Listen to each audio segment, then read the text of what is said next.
एक समान वैद्युत क्षेत्र में वैद्युत द्विध्रुव को घुमाने में किया गया कार्य। यह टॉपिक है।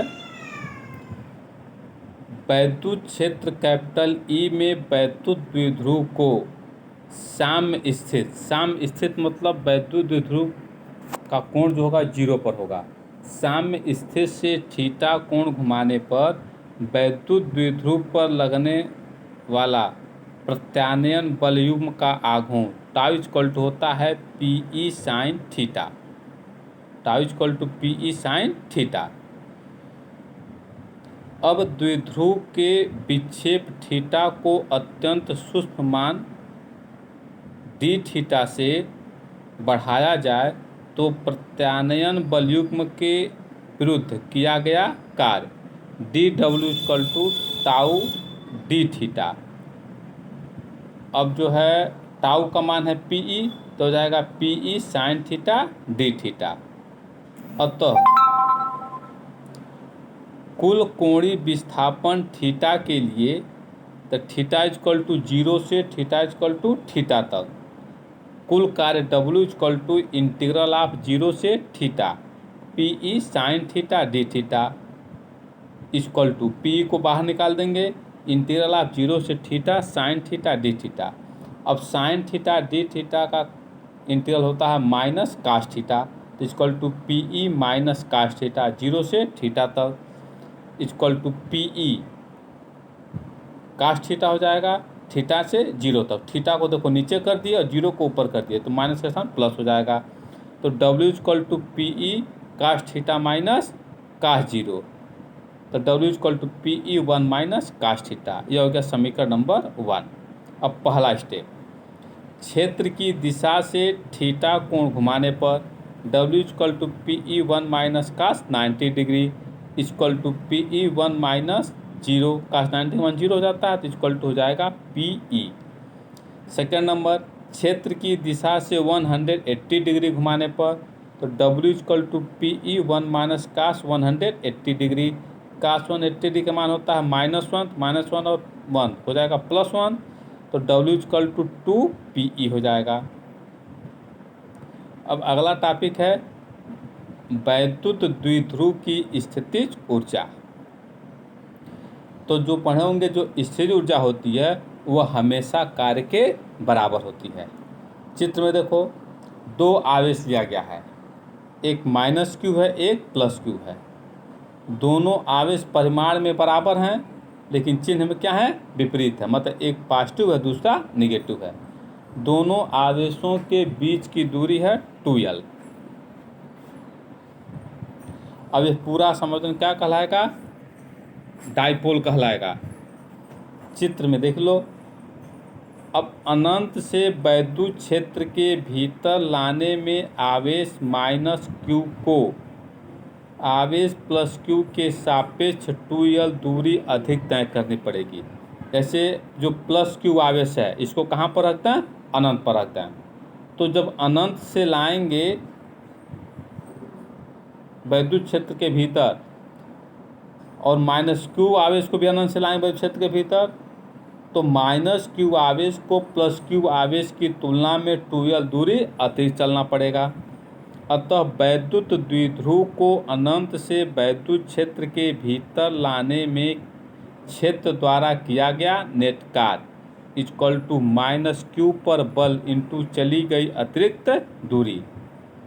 जो बल F इक्वल टू होता है QE के बराबर होता है, तो चूँकि बल माइनस क्यू आवेश पर लग रहा है तो F equal to minus QE into 2l equal to, अब Q इंटू 2l होता है P के बराबर, तो माइनस PE हो जाएगा। यह कार्य ही वैद्युत द्विध्रुव की स्थितिज ऊर्जा U0 है। अतः U0 equal to minus PE, इसे कहते हैं अस्थायी संतुलन की अवस्था। अब अगला पॉइंट, अब यदि वैद्युत द्विध्रुव को थीटा कोण से घुमाया जाए तब किया गया कार्य, तो W equal to PE 1 minus cos theta. यह ऊपर पढ़ चुके हैं कि डाइपोल को जब थीटा कोण घुमा देंगे तो कितना कार्य करना पड़ेगा, W equal to PE 1 minus cos theta. अतः थीटा स्थिति में वैद्युत द्विध्रुव की कुल स्थिति ऊर्जा u theta equal to u0 plus W. अब u0 का मान है माइनस पी और w का मान है P one minus cos theta. तो u theta equal to minus P cos theta. तो u theta equal to minus vector p dot vector e। जैसे vector a dot vector b equal to होता है A B cos theta, वैसे p dot e equal to P cos theta हो जाएगा। अब पहला point, क्षेत्र की दिशा में थीटा इक्वल टू 0 डिग्री हो तब थीटा का स्थान पर 0 रख देंगे तो u0 equal to minus P cos 0 degree का 0 का मान होता है 1, तो माइनस पी हो जाएगा। सेकेंड पॉइंट, क्षेत्र के लंबवत तो थीटा इक्वल टू 90 डिग्री तब u90 equal to minus P cos 90 degree, cos 90 मान होता है 0।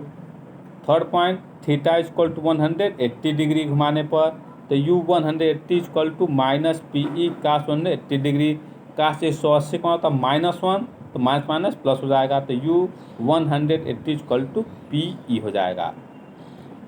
अब है आंकिक प्रश्न, इस पर जो न्यूमेरिकल लगा हुआ है देखो, लिखा है 5 कूलाम के एक वैद्युत द्विध्रुव को एक वैद्युत क्षेत्र में एक बिंदु से दूसरे बिंदु तक ले जाने में 25 जूल कार्य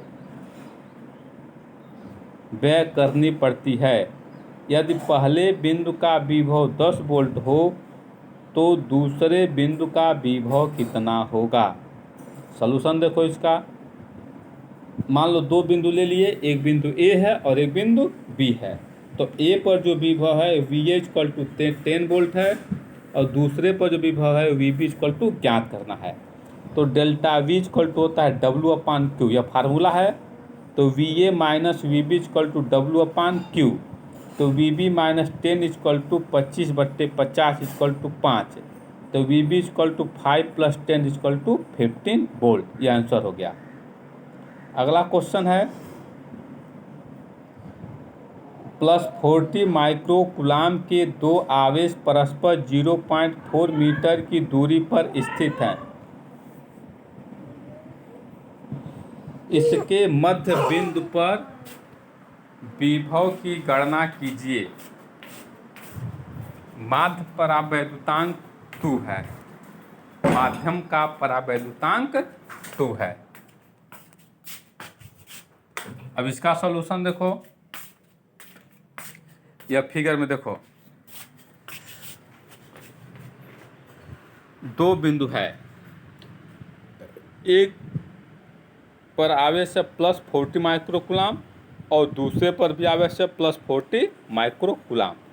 दोनों के बीच की दूरी है 0.4 मीटर बना हुआ है। यदि इन दोनों का मध्य बिंदु P हो जाए, मध्य बिंदु P, तो एक साइड की दूरी हो जाए 0.2 मीटर और दूसरी हो जाए 0.2 मीटर, मतलब 0.4 का आधा।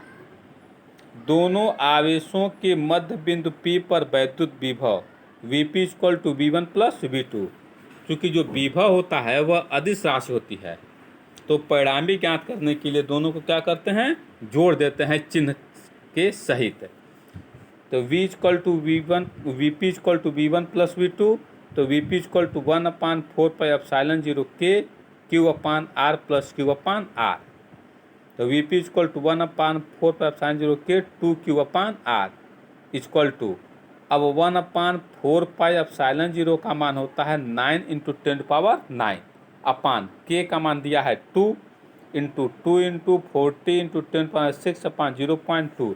चूँकि 40 माइक्रो कूलाम है तो 1 माइक्रो कूलाम इक्वल टू होता है 10⁻⁻6 कूलाम।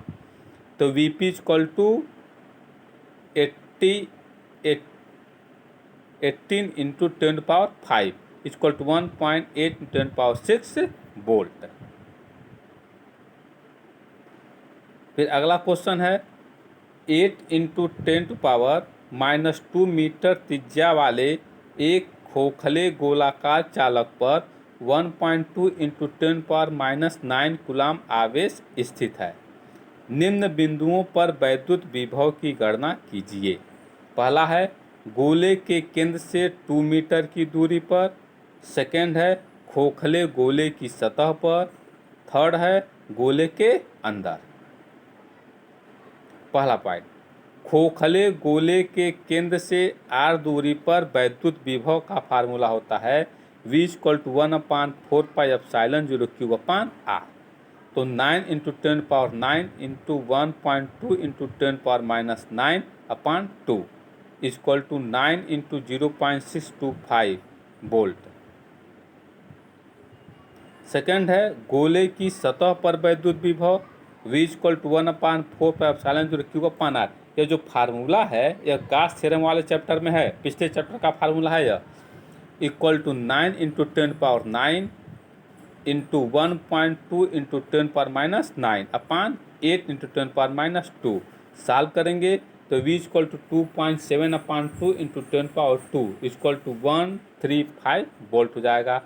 ऐसे तीसरा पॉइंट है, गोले के अंदर विभव का मान सतह पर विभव के बराबर होगा, अतः गोले के अंदर विभव = 135 वोल्ट होगा।